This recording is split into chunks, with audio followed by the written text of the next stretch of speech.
Welcome to bird media. నేను మీ పవన్ కృష్ణమూర్తి. పుష్పరాజు ఒక కూలి అడవిలోకి వెళ్ళి ఎర్రచందనాన్ని కొట్టి దాన్ని ఎలా స్మగుల్ చేయాలి అనేటువంటిది ఉంటుంది.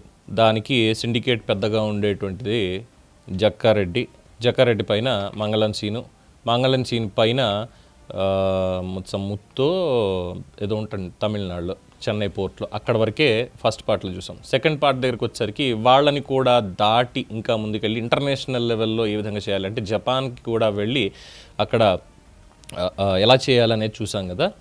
సో సేమ్ కైండ్ మనం ఆల్రెడీ సినిమా చూసాం. ఇక్కడ ఈ అంతర్జాతీయ స్థాయిలో ఎర్రచందనం స్మగ్లింగ్ రహస్యాలను వెలుగులోకి తీసుకొస్తూ రూపొందించిన ఒక డాక్యుమెంటరీ ప్రస్తుతం వైరల్ అవుతుంది.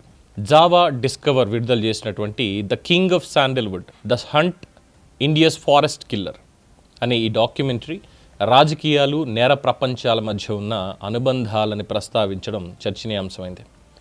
Senior investigative journalist Sudhakar Reddy Udumala రాసిన బ్లడ్ శాండర్స్ పుస్తకం ఆధారంగా రూపొందిన ఈ రిపోర్ట్లో పలు సంచలనాత్మక అంశాలు వెలుగులోకి వచ్చాయి. ఈ డాక్యుమెంటరీ ప్రధానంగా అంతర్జాతీయ స్మగ్లర్గా చెప్పబడుతున్నటువంటి సాహుల్ హమీద్ చుట్టూ తిరుగుతుంది. ఆయన ఖచ్చితమైనటువంటి స్థానం తెలియకపోయినా దుబాయ్ని కేంద్రంగా చేసుకుని కార్యకలాపాలు సాగిస్తున్నాడనే అనుమానాలు దర్యాప్తు సంస్థల్లో ఉన్నట్లు ప్రస్తావన. ఇంటర్పోల్ రెడ్ నోటీస్లో ఉన్నటువంటి ఈ వ్యక్తి శేషాచలం అడవుల నుంచి చైనా, జపాన్ వంటి దేశాలకి భారీగా ఎర్రచందనం తరలిస్తున్నాడు అని ఈ డాక్యుమెంటరీ వివరిస్తుంది. 2015లోనే సుమారు $120 మిలియన్, అంటే దాదాపుగా మన కరెన్సీలో 1000 కోట్ల రూపాయలు అక్రమంగా సంపాదించాడని ఇందులో పేర్కొన్నారు. ఇక దీంట్లో ఈ నెట్వర్క్లోనే మరో కీలక వ్యక్తి గంగిరెడ్డి పేరుని డాక్యుమెంటరీలో ప్రస్తావించారు. అతను ఈ సాహుల్ హమీద్కి సన్నిహితుడిగా కార్యకలాపాల్లో కీలక పాత్ర పోషించిన వ్యక్తిగా చెప్పబడుతున్నాడు. గతంలో విదేశాల నుంచి అరెస్ట్ చేసి తీసుకొచ్చిన అతను తర్వాతి కాలంలో మళ్లీ ప్రభావం చూపించాడు అన్న ఆరోపణలు బలంగా ఉన్నాయి. ఈ డాక్యుమెంటరీలో రాజకీయ సంబంధాల అంశం కూడా ప్రస్తావనకు వచ్చింది. ముఖ్యంగా మాజీ ముఖ్యమంత్రి వైఎస్ జగన్మోహన్ రెడ్డితో గంగిరెడ్డికి సత్సంబంధాలు ఉన్నాయి అన్న సూచనలు ఇందులో చెప్తున్నారు. ఆయన అధికారంలో ఉండగా యథేచ్ఛగా ఎర్రచందనాన్ని తరలించాడు అనేటువంటిది కూడా చెప్తున్నారు.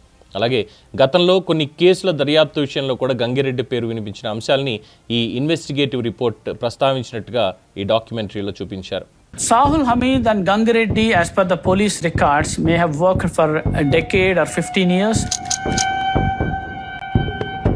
Sahul Hamid, he needs the wood. He is thirsty for the wood. So they need somebody who can send them the supplies without fail, send the supplies without obstacles. So Gangireddy is one among them.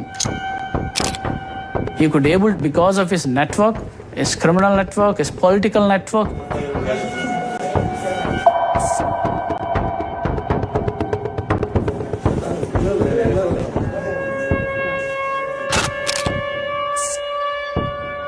ఇందులో ప్రధానంగా ఉటంకించినటువంటి అంశం ఎర్రచందనం smuggling అనేది కేవలం అడవుల్లో జరిగే అక్రమ కార్యకలాపం మాత్రమే కాకుండా అంతర్జాతీయ స్థాయిలో విస్తరించిన ఒక వ్యవస్థీకృత నెట్వర్క్గా పనిచేస్తోంది అని.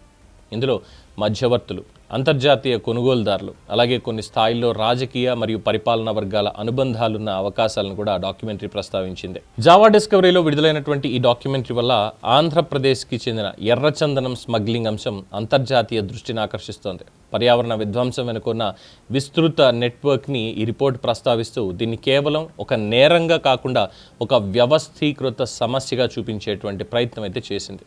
ముందుగా చెప్పుకున్నట్టు 2015 సంవత్సరంలోనే దాదాపుగా $120 మిలియన్, అంటే 1000 కోట్ల రూపాయలు సంపాదించాడు ఈ సాహుల్ హమీద్. దుబాయ్లో ఉన్నాడా, ఇంకెక్కడన్నా ఉన్నాడా, ఎక్కడ ఉన్నాడు అనేది ఎవరికి తెలియదు. కానీ యథేచ్ఛగా ఇప్పటికీ కూడా ఎర్రచందనం తరలిపోతోంది. అంటే మన ప్రభుత్వాలన్నీ కూడా మన ప్రభుత్వాలు ఫెయిల్. దీని వెనుక రాజకీయ నాయకులు ఉన్నారు, వ్యాపారస్తులు ఉన్నారు, పెత్తందారులు ఉన్నారు, ఎంతోమంది. ఎర్రచందనం కేవలం మన దగ్గర మాత్రమే, మన శేషాచలం అడవుల్లో, ఆ 7 కొండల్లో, శ్రీహరి వెలసినటువంటి 7 కొండల్లో మాత్రమే లభ్యమవుతుంది ప్రపంచవ్యాప్తంగా. ఎక్కడా రెడ్ శాండిల్ అనేది సరిగ్గా లేదు ఇంకా ఆ కైండ్ ఆఫ్ క్వాలిటీ. కానీ దాన్ని కాపాడుకునేటువంటి క్రమంలో, ఎందుకంటే ఈ గంధపు చెక్కల దొంగ వీరప్పన్ మనకు తెలిసిందే, శేషాచలం అడవుల్ని అట్ ద సేమ్ టైం ఈ ఏనుగు దంతాలు వీటితో ఏ విధంగా వ్యాపారం చేసేవాడు అనేది తమిళనాడు, కర్ణాటక ప్రభుత్వాలు టాస్క్ ఫోర్స్ ఏర్పాటు చేసి మరీ అంతమందించేశాయి.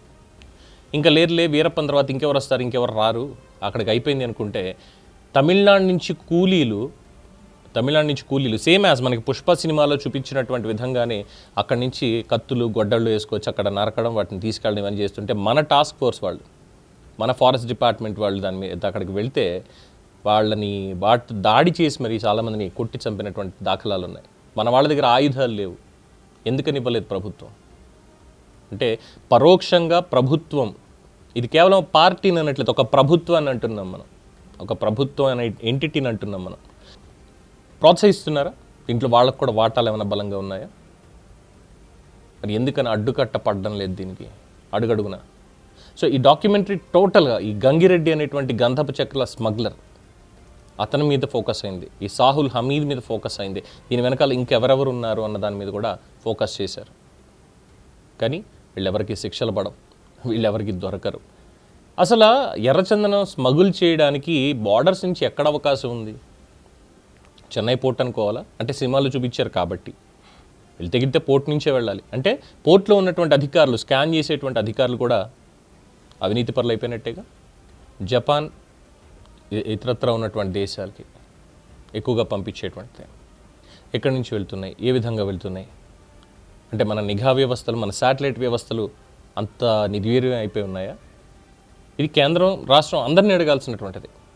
ముఖ్యంగా అది తెలుగు వారిది, ఆంధ్రప్రదేశ్కి సంబంధించి ముఖ్యంగా తిరుమల శేషాచలం కొండలు యథేచ్ఛగా కొట్టుకుని వెళ్ళిపోయి ట్రాన్స్పోర్ట్ చేసి దాటించేస్తూ ఉంటే ఏ రోడ్లో వెళ్తున్నారు ఏంటనేది ఈ ఫారెస్ట్ రేంజర్స్ వీళ్ళు కూడా దానికి చక్కగా దుడ్లు సంపాదించుకుంటున్నారా?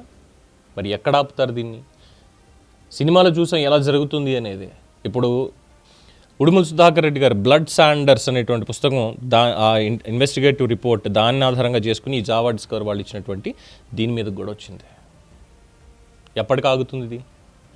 చూద్దాం ప్రభుత్వాలు దీని మీద మరి ఎంతలా స్పందిస్తాయి. అట్లీస్ట్ ఇంటర్నేషనల్ లెవెల్లో ఇప్పుడు ఈ డాక్యుమెంటరీ వైరల్ అవుతున్న నేపథ్యంలో ఈ ఎర్రచందనానికి సంబంధించి కట్టడి చేస్తారా, లేదంటే పూర్తిగా చేతులెత్తేసి మొత్తం అంతా ఖాళీ చేసుకుంటారా? Let's wait and see. దీని మీద మీ అభిప్రాయం తెలియచేయండి. చూస్తూనే ఉండండి ది బర్డ్ మీడియా.